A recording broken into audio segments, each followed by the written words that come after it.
వాక్యాన్ని వాక్యంగా బోధించే సేవకులు లేవటం నాకెంతో సంతోషంగా ఉంది. చక్కగా వాళ్ళ వెనకమాల కూర్చొని ప్రార్థన చేసినా నాకు సరిపోద్ది. దేవుని బిడ్డలు అంత చక్కగా దేవుని వాక్య పరిచయం చేస్తూ ఉన్నారు అని నేను చాలా ఆనందంగా ఉన్నాను. సరే, మంచిది, దేవునికి స్తోత్రం.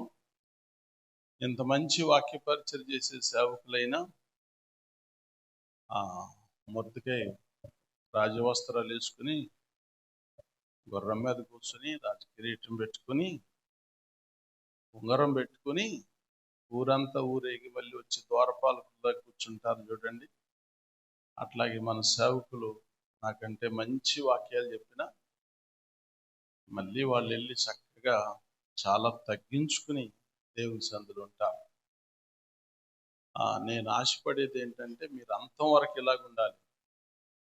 ఎందుకోసం అంటే తర్వాత మీ స్థితి మారద్ది, స్థాయి మారద్ది, కానీ తీర్మానం మాత్రం మారుకోకుండా ప్రభువు రాకడ వరకు అలాగే ఉండాలని కోరుకుంటున్నాను. దేవునికి స్తోత్రం. దేవుడు ఇంకా ఆశీర్వదించునుగాక. సరే, మంచిది, సంతోషం. గత కాలంలో మీరు నేర్చుకుంటూ వచ్చినటువంటి విషయాలన్నీ కూడా మీ హృదయాల్లో చక్కగా కూర్చుకోండి, అమర్చుకోండి. అవి మీకు ఎప్పుడైనా అవసరం వస్తే దాన్ని తీసుకుని మీరు బలం పొందొచ్చు, శక్తిని పొందొచ్చు. మట్టుకు ఈరోజు ఒక చిన్న వచనాన్ని చాలా క్లుప్తంగా చెప్తాను. 8:30 కల్లా వాక్యం ఇస్తానని చెప్పాడు పొద్దున్నాను. 8:30కి ఇస్తే చాలా చక్కని టైము. 10 గంటలు అదే 10 గంటలకల్లా ముగించేసేస్తే దూరం నుంచి వచ్చిన వాళ్ళు కూడా చక్కగా వెళ్తారు అని నేను కూడా అనుకున్నాను. అయితే విషయం ఏంటంటే మీరు రావటమే ఆలస్యమైంది. కాబట్టి పాస్టర్ గారు, నతానేల్ గారు చెప్తారు, ముందుగుండి తప్పు పెడితేనంటే మిగతా అన్ని తప్పే అవుతాయి. మొట్టమొదటి గుండి తప్పు పెడితే ఏమవుద్ది? మిగతా అన్ని తప్పే వస్తాయి. మీరు రావటం తప్పు అయితే ఇక తర్వాత ఆర్డర్ అంతా ఏమవుద్ది? తప్పుగానే వస్తుంది. మళ్ళీ అప్పుడు అనుకుంటారు ఇప్పుడు దాకానా అనుకుంటారు. మళ్ళీ అప్పుడు మరి మీరు వచ్చింది ఎప్పుడు కదా. కాబట్టి మీకు పనులు లేవని నేను అనట్లేదు, కానీ ఈ దినాల్లో కొంచెం సమయాన్ని దేవుని సన్నిధికి కేటాయిస్తే అది మనం క్రమంగా ప్రతి కార్యాన్ని చక్కగా నడిపించుకోవటానికి ఆశీర్వాదకరంగా ఉంటుంది. అయినా మీరందరూ మీ పనులు ముగించుకుని దగ్గర నుండి దూరం నుండి ప్రభు సన్నిధికి వచ్చారు. మిమ్మల్ని దేవుడు ఈరోజు ఒక ప్రత్యేకమైన కృపతో నింపి ఆశీర్వదించునుగాక. సరే, నేను ఎక్కువ తడువు చేయకోకుండా ఈరోజు ఎక్కువ సమయం కూడా తీసుకోకోకుండా చాలా క్లుప్తంగానే నా వర్తమానం ముగించాలని తీర్మానం చేసుకున్నాను. మీరు కూడా నా కోసం చక్కగా అలాగే ప్రార్థన చేయండి. నేను వర్తమానం ఎంతసేపు మాట్లాడతాననేది మీ ప్రార్థన మీద ఆధారపడి ఉంటుంది. మీ ప్రార్థన ఫలించింది అనుకోండి, నేను 45 నిమిషాలు, అర్ధ గంటలో ముగిస్తాను. మీ ప్రార్థన దేవుడు వినలేదనుకోండి, మరి అది కాస్త టైం తీసుకుంది. మరి మీరు ప్రార్థన వినాలని ప్రార్థన చేస్తారో, ప్రార్థన వినొద్దని ప్రార్థన చేస్తారో, ఇక మీ ప్రార్థన మీద ఈరోజు ప్రసంగం ఆధారపడి ఉంటుంది. దేవునికి స్తోత్రం కలుగునుగాక. సరే, సంతోషం. దేవుని వాక్యంలో నుండి ఒక చిన్న వచనాన్ని సందర్భంగా చదువుకున్నాం. అపోస్తలుడైనటువంటి పౌలు గలతీయులకు రాసినటువంటి పత్రిక. అపోస్తలుడైనటువంటి పౌలు గలతీయులకు రాసినటువంటి పత్రిక 4వ అధ్యాయము 18, 19 వచనాలు మనం చదువుకున్నాం. నేను మీ యొద్ద ఉన్నప్పుడు మాత్రమే కాక ఎల్లప్పుడూ మంచి విషయంలో ఆసక్తిగా ఉండుట యుక్తమే. నా పిల్లలారా నా పిల్లలారా క్రీస్తు స్వరూపము క్రీస్తు స్వరూపం మీ యందు ఏర్పడు వరకు మీ యందు ఏర్పడు వరకు మీ విషయమై మరలా నాకు ప్రసవ వేదన కలుగుచున్నది. మిమ్మును గూర్చి ఎటు తోచక ఉన్నాను. నేను ఇప్పుడే మీ మధ్యకు వచ్చి మరి ఒక విధంగా మీతో మాటలాడగోరుచున్నాను అన్నాడు. దేవుడు ఈ మాటల ద్వారా మనందరితో మాట్లాడునుగాక. ఆమేన్. ప్రభునందు ప్రియులారా, దేవుని వాక్యంలో గలతీ అనేటటువంటి ఒక చక్కని సంఘం ఉంది. ఆ సంఘానికి దేవుని సేవకుడైనటువంటి పౌలు గారు ఓ మంచి పత్రిక రాశాడు. ఆ పత్రిక గలతీ సంఘానికి మాత్రమే కాదు, కానీ ఏ కాలంలో ఉన్నటువంటి సంఘానికైనా ఆ పత్రికలో ఉన్నటువంటి సందేశం అవసరమైనటువంటి సందేశం. కారణం ఏంటంటే, దేవుడు ఎంత ఆసక్తిగా పనిచేస్తూ ఉన్నాడో సాతానుడు కూడా దానికంటే వేగంగా పనిచేయటానికి, అత్యాసక్తితో పనిచేయటానికి వాడు సిద్ధంగా ఉన్నాడు. ఒకవేళ ఎప్పుడైనా సంఘం పనిచేయటం మానద్దేమో కానీ శత్రు పనిచేయటం మాత్రం మానలా. సేవకుడు పనిచేయటం మానేడేమో కానీ సాతానుడు పనిచేయటం మాత్రం మానలా. దేవుని సంఘం కానీ సేవకుడు కానీ పని చేయటానికి కొంత టైం ఉందేమో కానీ శత్రువుకి అసలు ఈ సమయం ఆ సమయం అనేది లేదు. మీరు ప్రకటన గ్రంథం 12వ అధ్యాయంలో చదువుతారు. 10వ వచనంలో రాత్రింబవళ్ళు అక్కర్లేదు లేండి, రాత్రింబవళ్ళు మన సహోదరుల మీద నేరము మోపువాడు అన్నది కదా. రాత్రి లేదు, పగలు లేదు, నిర్విరామంగా దివారాత్రులు వాడు ఏం చేస్తున్నాడు? పని చేస్తానే ఉన్నాడు. గలతీ సంఘంలో కూడా ఒక అద్భుతమైనటువంటి పరిచర్య జరిగింది. ఆ పరిచర్యకు అనేక మంది దేవుని వైపు ఆకర్షించబడ్డారు, చాలా చక్కగా కట్టబడ్డారు.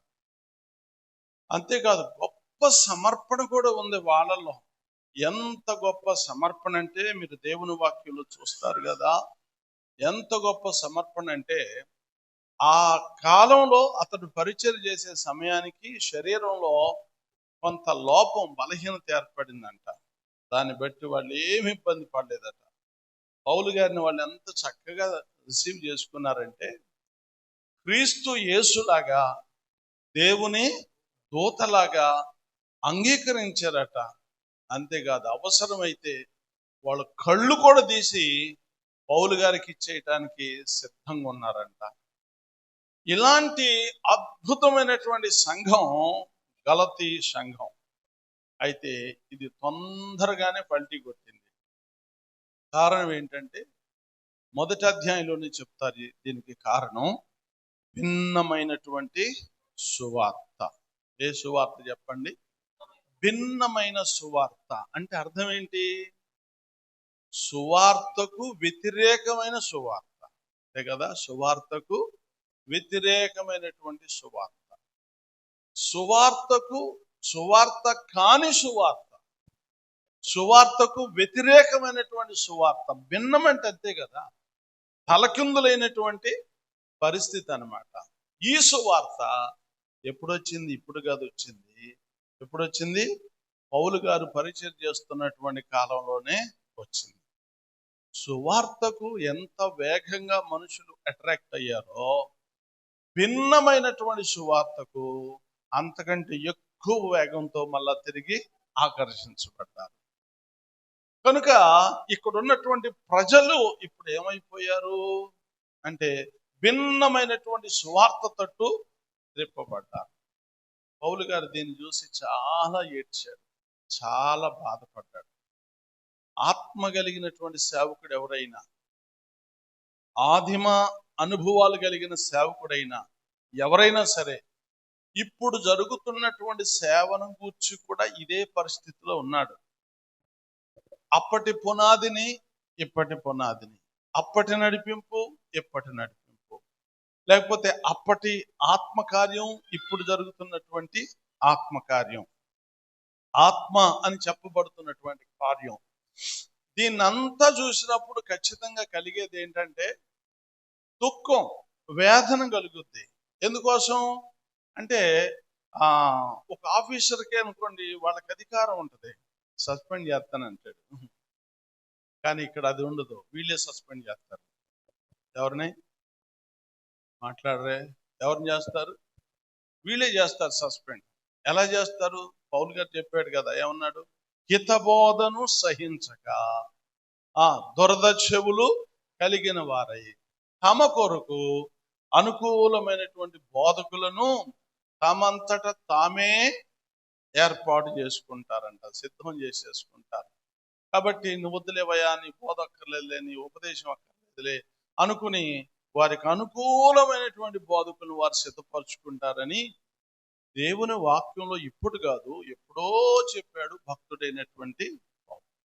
కాబట్టి ఏం చేస్తాడు దైవజనుడు? అయ్యో దారి తప్పుతుందే, మార్గం తప్పుతుందే అనేటటువంటి ఒక బాధ తప్ప, వేదన తప్ప, కన్నీళ్లు తప్ప దైవజనుడికి ఈ కాలంలో ఇంకొకటి ఏది కూడా లేదు. అందుకే ఈయన వేదన పడుతూ వాళ్ళకి పత్రిక రాశారు. పత్రిక రాస్తూ ఈయన చెప్పింది ఏంటంటే, ఎవడు మిమ్మల్ని భ్రమ పెట్టాడు? ఇప్పుడు జరుగుతున్నది ఏంటి చెప్పండి?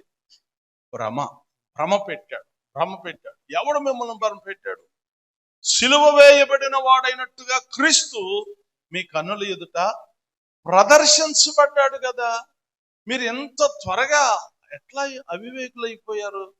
ఏమండి, మీకు తెలుసా, పౌలు గారు సువార్త సిలువను కూర్చున్న వార్తే. దేవునికి స్తోత్రం. ఏమండి, తన తీర్మానం ఏంటి చెప్పండి?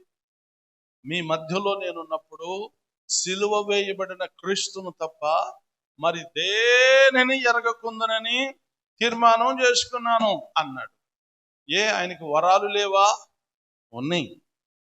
ప్రత్యక్షతలు లేవా? ఉన్నాయి. ఏమండి, ఇంకా ఆయనకు లేనటువంటి వేదాంత విద్య ఏమైనా ఉందంటే అది లేదు. ఆయనకు అంతా ఉంది, మంచి వేదాంతి అయినా. కానీ అన్ని పక్కన పెట్టి సంఘ క్షేమము కొరకు, ఆత్మల రక్షణ కొరకు, వారు సిద్ధబాటు కొరకు ఆయన తీర్మానం చేసుకున్నది ఏంటంటే సిలువ వేయబడిన క్రీస్తు తప్ప ఇంకొక మార్గము లేదు అనుకుని దానిని మాత్రమే ప్రొజెక్ట్ చేయటానికి ఇష్టపడ్డాడు. అందుకోసం ఆ సిలువ దర్శనాన్ని ఆయన ఒకరోజు చూశాడు. ఆయన ఎక్కడ నిలబడినా ప్రజలకు తెర మీద చూపించినట్టుగా ఆ సిలువ దృశ్యాన్ని చూపిస్తుండేవాడు. అందుకోసమే ప్రజలు సిలువను చూసి ఆ శిలలాంటి వారి హృదయాలు కూడా మారిపోయి యేసు ప్రభు వైపు త్రిప్పబడ్డారు. వెనకమాలుస్తున్నటువంటి శత్రువు గురుగులు వేసేసుకుంటూ వచ్చి మళ్ళా తిరిగి వారిని భ్రమ పెట్టాడు. ప్రియులారా, ఇలాంటి సందర్భంలో దేవజనుడు వారికి పత్రిక రాసి అన్నాడు, మీరు దేవుని వాక్యంలో, నేను ఇంకెక్కువ విస్తరించలే, ప్రభు చిత్తం అయితే మళ్ళా అవసరం వచ్చినప్పుడల్లా ఈ మాట గుర్తు చేస్తూ ఉంటాను. ఆ సమయం కోసం నేను కొంచెం ముందుకు వెళ్ళిపోతాను. వారిని గూర్చి ఎటో తోచని పరిస్థితుల్లో నేనున్నాను అన్నాడు కదా. మిమ్మల్ని గూర్చి ఇక నేను ఏం చేయాలో నాకైతే అర్థం కావట్లేదు. అర్థం కాని పరిస్థితిలో ఒక ఆశ వ్యక్తపరిచాడు. ఏంటి ఆశ అంటే, చిన్న పిల్లలారా, క్రీస్తు స్వరూపము మీ యందు ఏర్పడాలి. సంఘము పట్ల ఒక సేవకునికి ఉండవలసిన ఒకే ఒక ఆశ ఏంటంటే క్రీస్తు స్వరూపము సంఘానికి ఏర్పడాలి, విశ్వాసికి ఏర్పడాలి. దేవుని స్తోత్రం. ఏమండి, పెద్ద పెద్ద భవనాలు కట్టాలి అని, పెద్ద పెద్ద సంఘాలని కట్టాలి అని అక్కర్లేదు. ఆయనకు ఉండవలసినటువంటి భారం ఏంటో తెలుసా? అంటే క్రీస్తు స్వరూపం తేవాలి అంతే. సంఘానికి ఏం తేవాలి? క్రీస్తు స్వరూపములోనికి తేవాలి. క్రీస్తు స్వరూపము వారిలో ఏర్పడాలి. ఇది కేవలం పౌలు గారి యొక్క కోరికేనా అంటే కాదు. దేవుని కోరిక కూడా ఇది. దేవుని కోరిక కూడా రోమాపత్రిక 8వ అధ్యాయం 29వ వచనం ఒకసారి చదువుతారా? పరిశుద్ధ గ్రంథమైన బైబిల్లో నుండి. ఎందుకనగా తన కుమారుడు అనేక సహోదరులలో జ్యేష్ఠుడగునట్లు దేవుడు ఎవరిని ముందుగా ఎరిగెనో వారు తన కుమారుని సారూప్యములోనికి వారిని ముందుగా నిర్ణయించెను. దేవునికి స్తోత్రం.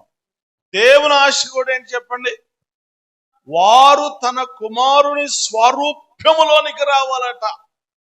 అందరూ ఒకసారి స్తోత్రం చెప్పండి. ఏ తండ్రికి ఉంటది ఇట్లాంటి ఆశ?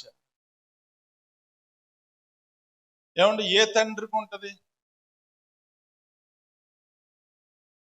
ఊర్లో పిల్లలందరూ నా పిల్లల్లాగా ఉండాలని ఏ తండ్రి అనుకుంటాడా? ఏ తండ్రి అయినా ఏమనుకుంటాడు తెలుసా?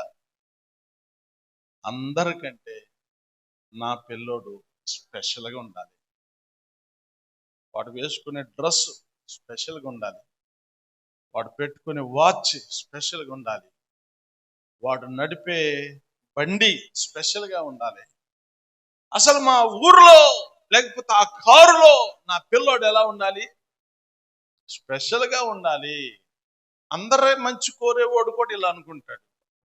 అందరి విషయంలో హితవు కోరేటటువంటి కూడా తన బిడ్డ విషయంలో ఏం కోరుకుంటాడో తెలుసా? నా పిల్లోడు కొంచెం మెరిట్గా ఉండాలి, అందరికంటే కొంచెం బాగుండాలి అనుకుంటాడు. కానీ తండ్రి ప్రేమ, పరలోకపు తండ్రి ప్రేమ ఎంత గొప్పదంటే, ఒక ప్రధానమైనటువంటి పాపిని కూడా పట్టుకుని ఆయన ఏమనుకుంటాడంటే, ఈ అబ్బాయి కూడా నా కుమారుడు లాగానే ఉండాలి, యేసు ప్రభు లాగానే ఉండాలి, ఆయన స్వరూప్యంలోనికి రావాలి అని అనుకున్నాడు. ఆయన ఎంత మంచి ప్రేమ, ఎంత మంచి తండ్రి ఆయన. దేవునికి స్తోత్రం. హల్లెలూయా, హల్లెలూయా. ఎన్నడూ ఎప్పుడు ఎక్కడ కని వినని ఎరుగనటువంటి ఒక కోరిక పరలోకపు తండ్రి కోరుకొని ఉన్నాడు. మరి పరిపూర్ణులైనటువంటి వారి ఆలోచన ఏమై ఉండాలి అంటే, ఫిలిప్పీలకు రాసిన పత్రిక 3వ అధ్యాయము 10వ వచనంలో మనం ఈ మాట చదువుతారా? దయచేసి ఒకసారి చూడండి. ఫిలిప్పీలకు రాసినటువంటి పత్రిక 3వ అధ్యాయము 10వ వచనం. ఏ విధము చేతనైనను మృతులలో నుండి నాకు పునరుత్థానము కలగాలి కదా. ఏమన్నాడండి? ఏ విధము చేతనైనా సరే మృతులలో నుండి నాకు పునరుద్ధానము కలగాలి. చదవమ్మా. ఆయన మరణ విషయంలో సమాన అనుభవం గలవాడనై ఆయన పునరుత్థానము ఎరుగు నిమిత్తము ఆయన శ్రమలలో పాలివాడుట ఎట్టిదో ఎరుగు నిమిత్తము సమస్తమును నష్టపరుచుకుని వాటిని పెంటతో సమానముగా ఎంచుకొనుచున్నాడు. దేవునికి స్తోత్రం. 15వ వచనం చదువుతాం. కాబట్టి మనలో సంపూర్ణులమైన వారందరూ ఈ తాత్పర్యమే కలిగి ఉందాము. ఏమండి, ఒక క్రైస్తవుని యొక్క ఉద్దేశం ఏమై ఉండాలి? ఒక మంచి విశ్వాసి ఉద్దేశం, సంపూర్ణుడైన పరిపూర్ణుడైన వారి యొక్క ఉద్దేశం ఏమై ఉండాలి అంటే, నాకు దేవుని దగ్గరికి వెళ్తే ఆ మేలు కలగాలి, దేవుని దగ్గరికి వెళ్తే ఈ మేలు కలగాలి, అట్లా జరగాలి, ఇట్లా జరగాలి, అది రావాలి, ఇది కావాలి, ఇది ఇవ్వాలి, అది పొందాలి అని ఉండదంట. ఏ విధము చేతనైనా మృతులలో నుండి నాకు పునరుత్థానం కలగాలి. దేవునికి స్తోత్రం. అందుకోసం నేను ఆయనను, ఆయన పునరుత్థాన బలమును ఎరగాలి. అదని ఇది సంపూర్ణ. క్రీస్తుకు కలిగిన సంపూర్ణతకు సమానమైన సంపూర్ణత. క్రీస్తులో తాను ఏం కోరుకుంటున్నాడు చెప్పండి? ఏమండి, క్రీస్తులో ఏం కోరుకుంటున్నాడు? ఆయన ఏ ఆశీర్వాదం కోరుకున్నాడు? ఏ మేలు కోరుకున్నాడు? ఏమంటే ఏ విధమైన లాభాన్ని కోరుకుంటున్నాడంటే అది కోరట్లేదు. ఆయన ఏం కోరుతున్నాడు? ఆయన చనిపోయాడు, సమాధి చేయబడ్డాడు, తిరిగి లేచాడు. నేను కూడా చచ్చిపోతే మరలా తిరిగి పునరుద్ధాన బలం. కాబట్టి నేను ఆయనను ఎరగాలి, ఆయనను ఎరగాలి. మీకు తెలుసా, సముద్రంలో నుంచి మైలు బయటకు వచ్చినట్టుగా అప్పుడప్పుడు యెహోవాను ఎరుగని తరం వచ్చింది. ఎప్పటి నుంచి? పాతకాలం నుంచి వచ్చింది. ముందు వీళ్ళని ఎక్కడ చూస్తామంటే నిర్గమకాండంలో చూస్తాం. యోసేపును కానీ యోసేపు చేసినటువంటి కార్యములు కానీ ఎరుగనటువంటి తరం వచ్చిందంట.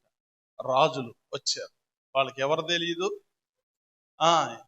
యోసేపు ఐగుప్తు దేశానికి ఎలాంటి ప్రయోజనం చేకూర్చాడు, ఎలాంటి మేలు చేశాడు, తన వలన ఐగుప్తు దేశం ఎలా ఆశీర్వదించబడింది, ప్రపంచ దేశాలను పోషించే దేశం ఎలా మార్పు పొందిందో వాళ్ళకి తెలియనటువంటి వారు వచ్చేసేసి యోసేపు తెలియదు, యోసేపు చేసినటువంటి ఘనకార్యాలు కూడా వాళ్ళకి. ఇంకా కొంచెం ముందుకు వస్తే యెహోషువ బ్రతికిన దినాలన్నిటిలో కూడా, ఆ సమకాలికులు బ్రతికినటువంటి దినాలన్నిటిలో కూడా దేవుని యందు వారు భయభక్తులు కలిగి దేవుని కట్టడలను ఆజ్ఞలు అనుసరించుకునే వచ్చారట. వాళ్ళు చచ్చిపోయిన తర్వాత యెహోవాను కానీ ఆయన ఇశ్రాయేలీయుల కొరకు చేసినటువంటి కార్యములను కానీ ఎరుగనటువంటి తరం ఒకటి వచ్చేసింది. ఇంకా కాస్తంత ముందుకు వస్తే ఏలీ కుమారులను గూర్చే ఉంది వ్యవహారం కదూ. ఏముంది? ఏలీ కుమారులు ఎలాంటి వాళ్ళట? గుడ్డు కాసుకునేవాళ్ళ? ఎవరండి వీళ్ళు? ఎక్కడ పుట్టారు వీళ్ళు? ఏలీ అనేటటువంటి యాజకుని ఇంట పుట్టారు వీళ్ళు. యాజకుని ఇంట, వీళ్ళ బర్తే ఎక్కడ చెప్పండి? యాజకుని ఇంట. కానీ వీళ్ళు పెరిగి పెద్దవాళ్ళైన తరువాత జరిగిన సంగతి ఏంటంటే యెహోవాను ఎరుగని వారు. అందుకోసమే దేవుని వాక్యంలో మీరు ఈ మాట గుర్తు చేసుకుంటారు. 92వ కీర్తనలో ఒక మాట ఉంది. వృద్ధులను గూర్చి, పెద్దలను గూర్చి ఒక అద్భుతమైనటువంటి సంగతి దేవుని వాక్యంలో మన కోసం వ్రాయబడి ఉంది. అదేంటంటే, తమకు ఆశ్రయమైనటువంటి యెహోవా యథార్థవంతుడని, ఆయన యందు చెడుతనము ఏది లేదు అని ప్రసిద్ధి చేయటానికి వారు ముసలితనమందు ఇంకా చిగురు పెడతారు. దేవునికి స్తోత్రం. ఎవరండి వీళ్ళు? వృద్ధులు, పెద్దోళ్ళు. దీర్ఘాయుష్ కొంతమందికి ఇస్తున్నాడు. ఎందుకో తెలుసా? వీళ్ళ వెనకమాలు వచ్చేటటువంటి తరానికంట వీళ్ళు చెప్పాలట. ఏం చెప్పాలి? తమకు ఆశ్రయమైనటువంటి యెహోవా యథార్థవంతుడయ్యా, ఆయన యందు చెడుతనమో లేదో. దేవునికి స్తోత్రం. అని త్రోవ తప్పేవారికి, యెహోవాను ఎరగని తరానికి ఉపదేశం చేసేందుకు వృద్ధులను ఉంచాడంట దేవుడు. దేవునికి స్తోత్రం. హల్లెలూయా. వాళ్ళ పని అది, వాళ్ళ బాధ్యత అది, వాళ్ళ హృదయాల్లో దేవుడు పెట్టవలసినటువంటి భారము అది. లేకపోతే ఏమవుద్దో తెలుసా? ఏమవుద్దండి? అక్కడికి డిస్కనెక్షన్ వచ్చేసేస్తుంది. ఇక ఆ తర్వాత ఏ తరం నడిచి వస్తుంది? ఎరుగని తరం వస్తుంది. ఏదో వస్తుంది. వాళ్ళకి పరిచర్య అంటే తెలీదు, ఆత్మల సంపాదన అంటే తెలీదు, వాక్యపు పునాది అంటే చెప్పాలి, వాక్యపు పునాది అంటే తెలియదు. వాళ్ళు కూడా ఏదో చేసేస్తున్నాం అన్నట్టుగా పాపం చేసేస్తారు. మరి ప్రజలందరూ ఏం చేస్తారంటే ఏం చేయరు పాపం. వాళ్ళకి వాక్యం తెలిసి ఉంటేగా వీళ్ళని ఖండించడానికి, వీళ్ళకి వాక్య జ్ఞానం ఉంటేగా ఇది తప్పు అని చెప్పడానికి. అక్కడ పెద్దోళ్ళేమో యెహోవాను ఎరుగనటువంటి ఒక తరం వెళుతూ ఉంటే వాళ్ళకి చెప్పాలి, వాళ్ళు చెప్పట్లేదు. రెండవది, ప్రజలైన తప్పు, నువ్వు చెప్పేది తప్పు. ఓ మంచి దైవ సేవకుడు చెప్పాడు, ఓ సిస్టర్ గారు జాబ్ నిమిత్తం ఆస్ట్రేలియాలో అక్కడ ఓ పాస్టర్ గారు నిలబడి, ఈరోజు నేను అబ్రహాం లింకన్ గురించి మీతో కొన్ని విషయాలు మాట్లాడాలన్నాడట. సంఘ పెద్దలో ఒక ఆయన లేచి షటప్ అన్నాడు. మేము యేసు ప్రభుని గురించి వినడానికి వచ్చాము, ఇక్కడ లింకన్ గారిని గురించి వినడానికి పుస్తకాలు బోర్డులను ఉన్నాయి, చదువుకుంటారు. కానీ ఇక్కడ ఏం బోధించాలి? నీవు చెప్పాలి గట్టిగా. యేసు ప్రభుని గురించి చెబితే నిలబడు, లేకపోతే దిగు అన్నాడట. దేవుని స్తోత్రం. ఈ రోజున కూడా ఇలాంటి తరము లేచును గాక. హల్లెలూయా. ఈ రోజున కూడా ఇలాంటి తరము లేవకపోతే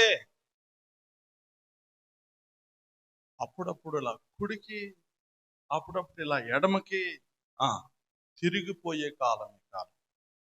యెషయా గ్రంథం 30:21 మీరు చూస్తారు కదా, ఏం చెప్తున్నారు అక్కడ?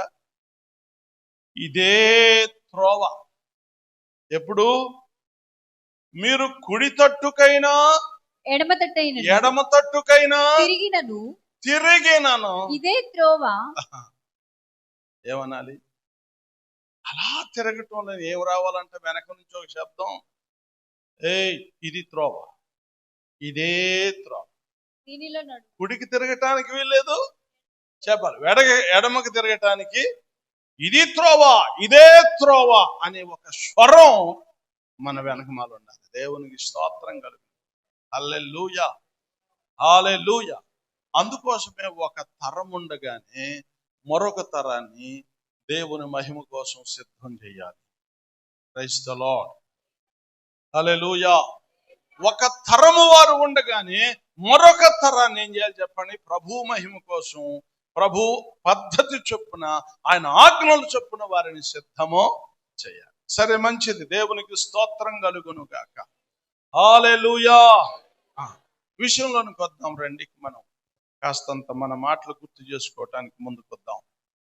అపోస్తలుడైనటువంటి పౌలు యొక్క వేదన ఏంటి అంటే, ఒక విశ్వాసకు ఉండవలసిన వేదన ఏంటంటే ఆయనను ఎరగాలి, ఆయన పునరుద్ధాన బలమును ఎరగాలి. ఎందుకోసం అంటే, నేను కూడా ఏదో ఒక రోజున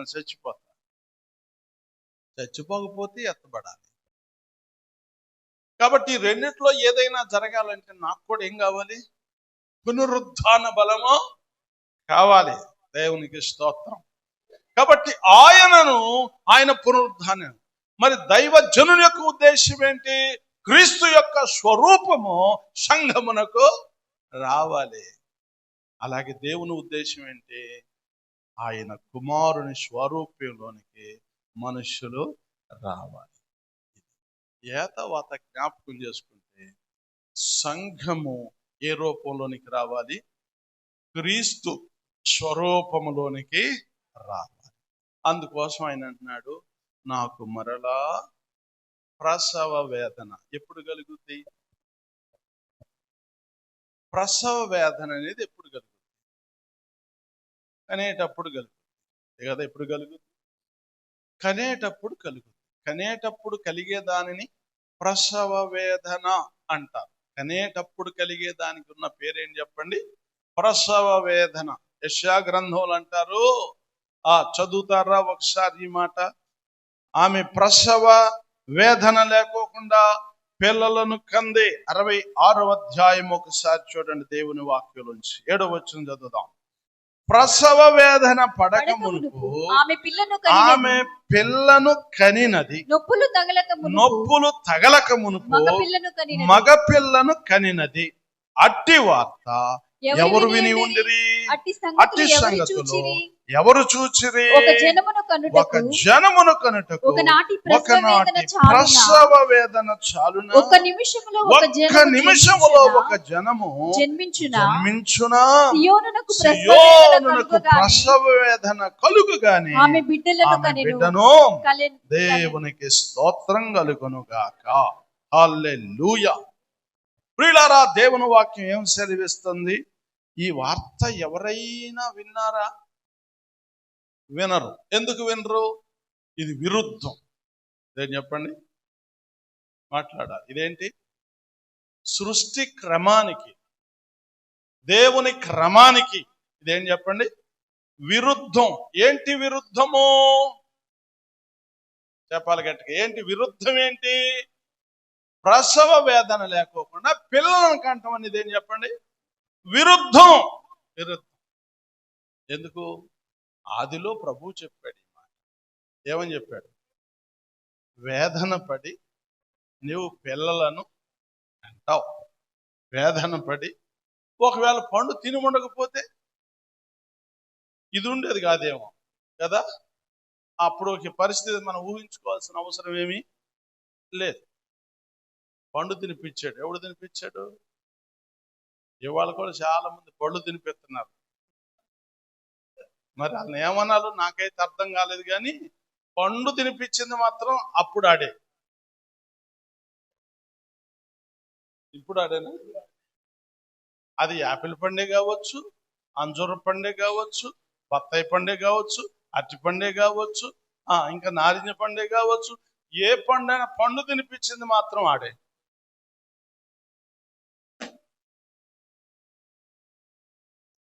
దేవుడు ఎక్కడా తినిపిలా.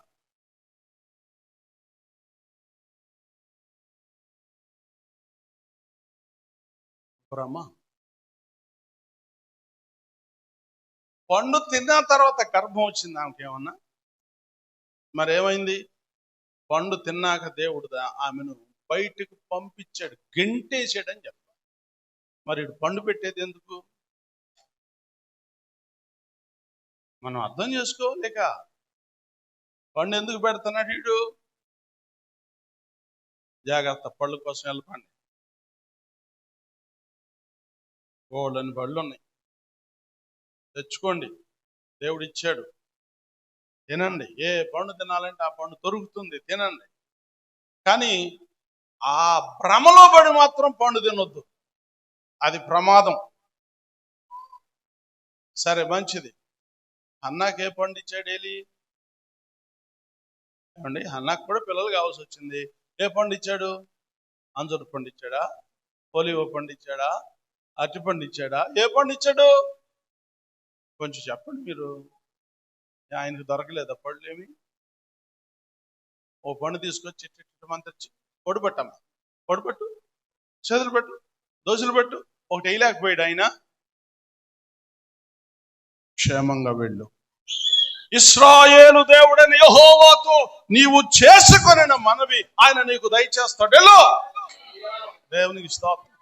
అంతే. సమూయేలు పుట్టాడు. ఎలా పుట్టాడు? పండు తింటే బొట్ల. దేవుని పాదాల దగ్గర కూర్చొని ప్రార్థన చేస్తే ఆ ప్రార్థనే ఆమెకు ఫలమయ్యింది. కాబట్టి ప్రభునందు ప్రియులారా, దయచేసి మీరు జ్ఞాపకం చేసుకోండి. సృష్టి క్రమం ఏంటంటే నీవు ప్రసవ వేదన పడి పిల్లలను కంటావు. ప్రసవం నొప్పు లేకుండా కంది అంటే అది వాక్య విరుద్ధం, సృష్టికి విరుద్ధం. ఈ రోజున అట్లాగే పుడుతున్నారు కదా సిస్టర్ గారు? ఈ రోజున అట్లాగే పుడుతున్నారుగా. ఎలా? పెయిన్లెస్ బేబీస్ అంట. నర్సక్ ఉందా? పెయిన్లెస్. టైం చూసుకోవటం డాక్టర్ గారు చూడకపోతే వీళ్ళే చెప్తున్నారు, పలానా రోజు, పలానా గంట, పలానా నిమిషంలో ఆపరేషన్ చేయండి అని. అవి కూడా ప్రమాదం అని ఈ మధ్య కొంతమంది చెప్తున్నారు. నొప్పులు లేని కాన్పులు వచ్చాయి గజాన్ని. అది శరీర సంబంధంగా కాదు, ఆత్మ సంబంధంగా కూడా అదే ఉంది. ఈయనకి ప్రసవ వేదన లేదు. ఒక్క వ్యక్తిని సంఘంలోనికి సంపాదించడం ఎంత కష్టం. ఒక్క 10 మందిని పెట్టుకుని ఆరాధన చేయటం ఎంత కష్టం తెలుసా మీకు? వాళ్ళంత శ్రమ. ఒక 500 మంది 1000 మంది ఉంటే ఈయన ఎన్ని ఏషాలు వేసినా ఎవరికి వర్తిస్తాయా? ఈయన డబుల్ ఫ్యామిలీస్ చెప్పినా ఎవడు పట్టించుకోడు, ఉంటారు అక్కడే ఉంటారు, ఎవడు పట్టించుకోడు. లేకపోతే లవ్ గురించి చెప్పినా, ఫెయిల్యూర్ గురించి చెప్పినా, లేకపోతే ఫ్యామిలీ గురించి చెప్పినా, అత్త కోడల గురించి చెప్పినా అసలు వాళ్ళు అనుకుంటారు మనకు సంబంధం ఏముంది దీనికి అనుకుంటారు. ఇక్కడ ఒక 10 మందే ఉన్నారు.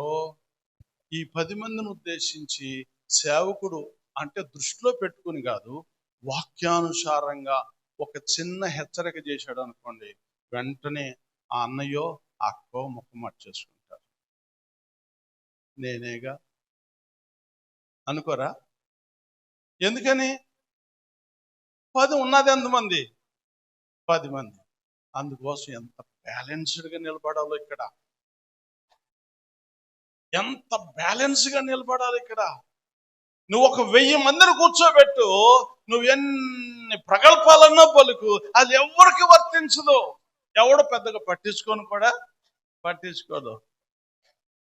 మనకు సంబంధం ఏముందో అనుకుంటాడు, ఆ షూట్ కాడికి వెళ్ళినా సరే. కానీ ఒక 10 మందిని పెట్టుకుని ఆ సంఘాన్ని నడిపించటం అంటే దైవ సేవకి కత్తి మీద సామే. ఏ మాట ఎవరికి నొప్పి కలిగిస్తుందో అది అనుకుని కాదు, అనుకోకుండానే ఆ మాట వర్తించిందనుకో, వాళ్ళు బాధపడతారు, వాళ్ళ ప్రేమ తగ్గిపోద్ది, వాళ్ళ ముఖం చిన్నపోద్ది. దైవజనుని వారి హృదయం నుంచి పక్కకి నెట్టేస్తారు. మనస్ఫూర్తిగా ప్రేమించేవారు ప్రేమించలేరు, నోరారా పలకరించేవారు పలకరించలేరు. ఎందుకంటే పాపం వాళ్ళు ఏమనుకుంటారు, నన్నే దైవజనుడు ఈ మాట అన్నాడు. ప్రియమైన దేవుని బిడ్డలారా, ఇట్లాంటి సమస్యలతో ఒక చిన్న సంఘాన్ని కాచేటటువంటి కాపరి సతమతం అయిపోతున్నాడు, నలిగిపోతున్నాడు. Painless babies.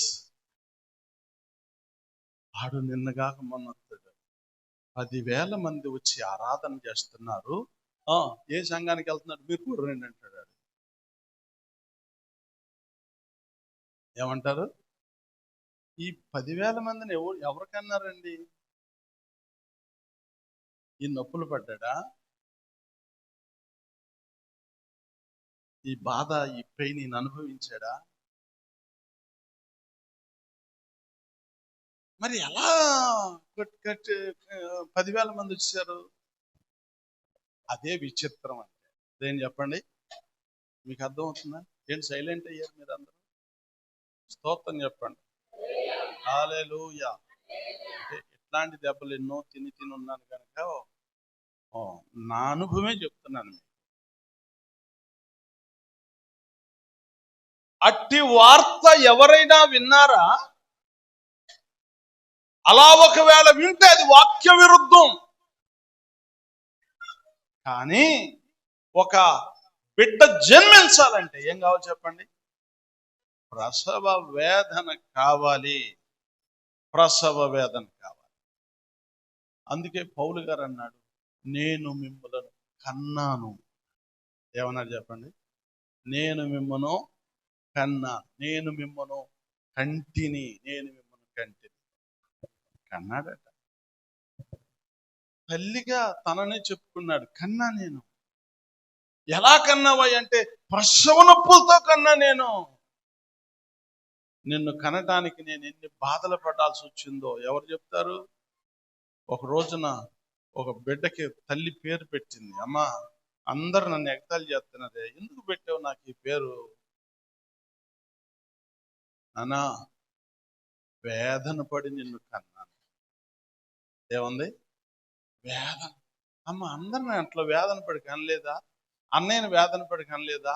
అక్కని వేదన పడి కనలేదా? అందరికీ వేదన లేకపోకుండా పుట్టారా? నేను ఒక్కనే వేదనతో నన్ను కన్నావా? లేదు నాన్న. అరే, సాయంకాలం దాకా పని చేసుకున్నాను రా, సాయంకాలం తప్పని ఒక నొప్పి వచ్చిందిరా, ఆడు పుట్టేసేసాడరా. పగలంతా ఊడుపుకెళ్ళాను రా, సాయంకాలం అన్నం తినబోతుండగా నొప్పి వచ్చిందిరా, నువ్వు పుట్టేసావురా. పడుకున్నాను రా, పొద్దున నొప్పి వచ్చేసిందిరా. రైల్లో ప్రయాణం చేస్తా ఒక అమ్మాయి కనేసింది, విమానంలో పని చేస్తా ఒక అమ్మాయి పని కనేసేసింది. నొప్పి వచ్చింది, కాన్పు జరిగిపోయింది. దేవుని స్తోత్రం. నిన్ను కంటానికి అలా జరగదు. ఎన్ని రోజులు తీసుకున్నానో తెలుసా? అప్పుడు ఆపరేషన్ లేవుగా. ఎన్ని రోజులు తీసుకున్నానో, ఎంత శ్రమ పడ్డానో, ఎంత వేదన చెందానో, అందుకోసం నీకు ఆ పేరు పెట్టానురా అందంతే. వేదన పడి ఇతని కంటిని కనుక ఇతనికి ఎబ్బేజు అని పేరు పెట్టేసిందంతే. ఎబ్బేజు అంటే అర్థం ఏంటి చెప్పండి? అందరు ఎగతాళి చేస్తాండి. పాపం ఆడు కూడా దేవుడు ప్రార్థన చేశాడు, ప్రభువా ఏడినైనా అందరు ఎగతాళి చేస్తాడు. తన సహోదరుల కంటే ఘనము పొందిన వాడిగా దేవుడు అతన్ని ఆశీర్వదించాడు. మీకు తెలుసు, ఎబ్బేజు అనే ఒక వ్యక్తి కాదు, ఎబ్బేజు అనేది ఒక ఊరే అయిపోయింది. Praise the lord. ఎబ్బేజు అని దేవుడు ఎంత ఆశీర్వదించాడంటే, ఒక వ్యక్తిగానో ఒక కుటుంబంగానో ఇద్దరు ముగ్గురు పిల్లలతో పెట్టలేదు, ఒక ఊరు పేరే. ఏం పేరు చెప్పండి? దేవునికి మహిమ కలుగును గాక. ఎందుకు ఈ మాట చెప్పానంటే, ప్రసవ వేదన. బిడ్డ ఎలా పుట్టాలి చెప్పాలి? ప్రసవ వేదనలో నుండి పుట్టాలి. తెస్సలోనికి రాసిన పత్రికలు అంటాడు, స్తన్యమిచ్చేటటువంటి తల్లి గారవించినట్టుగా నేను మిమ్మలను గారవించాను అన్నాడు. తల్లి ఏమిస్తుంది? స్తన్యము. ఏమిస్తుంది? స్తన్యం ఇస్తుంది. తన అందం పోయినా, ఆరోగ్యం పోయినా, ప్రాణప్రదమైనటువంటి రక్తాన్ని పాలుగా మార్చుకుని బిడ్డ క్షేమము కొరకు తల్లిస్తుంది. దేవునికి స్తోత్రం. తన ప్రాణప్రదమైన రక్తం అది పాలుగా మారింది. అది వచ్చి బిడ్డకిస్తుంది. అయ్యమ్మా, నీకు ఆరోగ్యం చెడిపోద్దమ్మా, నువ్వు బలహీన అయితే పర్లేదు, నేను పోయినా పర్లేదు, ఈడు బాగుంటే చాలు అనుకుంటా. అది తల్లి. కంటిని స్తన్యమిచ్చి పెంచాను. ఒక తల్లి అని ఆదరించినట్టుగా నేను మిమ్మల్ని ఆదరిస్తుంది. ఆమెకు ఎన్ని బాధలున్నా ఏం చేస్తుంది చెప్పండి? బిడ్డల్ని ఆదరిస్తుంది. ఒక కార్టూన్ నేను చూశాను, కార్టూన్లో అని తెలియదు. ఒక అమ్మ వెన్నులో ఒక కత్తి దిగింది, ఏడ్చుకుంటూ వచ్చేసింది సేవకుడి దగ్గరికి. చాలా ఏడ్చేస్తుంటే ఆ దైవజనుడు అన్నాడు, అమ్మ పర్వాలేదులేమ్మా, దేవుడు సహాయం చేస్తాడులే, ఆ గాయం మానిపోతలే, ఆ నొప్పి తీసేస్తాడులే, నేను నీకోసం ప్రార్థన చేస్తాలే అని. అలాగే వస్తేలేమ్మా, అలాగే తగులుతూ ఉంటే మనం సహించుకోవాలి, ఓర్చుకోవాలి, భరించుకోవాలని చెప్తున్నాడు ఆయన. ఆమెకేమో పెద్ద కోపం వస్తుంది. సర్లే పాస్టర్ గారు, 100 నెలలు వస్తానని చెప్పింది. ఇలా బయట అక్కడి నుంచి ఆయన ఎదుటి నుంచి లేచి ఇలా తిరిగి ఇలా వచ్చింది. దైవజనుడు వీపు నిండా కత్తులే. ఏమండి, చూసి ఉంటారేమో, దైవజనుడు వీపు నిండా ఏమున్నాయి? కత్తులే. ఒక్క పోటుకు తల్లి ఏమైపోతుంది? అల్లాడిపోతుంది. మరి 100 పోట్లు పొడుచుకుని ఈయనేం చేస్తున్నాడు? ఇంకా ఆదరిస్తూనే ఉన్నాడు. అది పరిచయం. నాకు చాలా ఇష్టమైన పాట, చాలా సంతోషపడే పాట, ఆదరించబడే పాట ఏంటి తెలుసా? మధుర మధుర మధుర సేవ యేసు ప్రభు. ఒక చిన్న వచనం పాడుకున్నాం. మధుర మధుర మధుర సేవ యేసు ప్రభు సేవ. మధుర మధుర మధుర మధుర మధుర సేవ యేసు ప్రభు సేవ. మధుర మధుర సిలువ మోతి కృపలు చాట సిగ్గుపడని సేవా. సిలువ మోతి కృపలు చాట సిగ్గుపడని సేవా. సిలువ నిందలను భరించి